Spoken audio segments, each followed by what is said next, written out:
So grab your coffee. Let's talk some gardening. Now, it's going to be loud because it's morning time and it's the homestead and just everything's chatterbox. It is January, and for a lot of us, that means garden plans. For a lot of us, we're like, baby, there's still ice on the ground.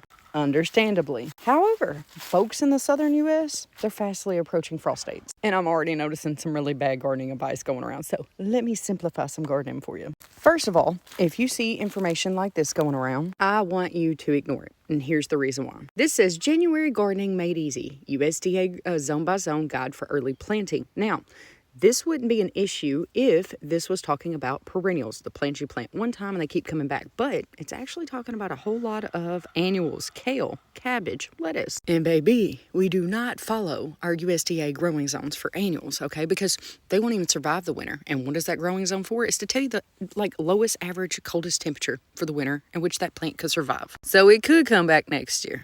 For examples, fruit trees, berry bushes, different herbs. But your average backyard gardener growing vegetables, you wouldn't use your USDA growing zone. You would use your frost date. Let's go back to that screenshot. So let's say you did follow this advice. Let's say you're in growing zone 7. One of us lives in northwest Arkansas. One of us lives in southeast Arkansas.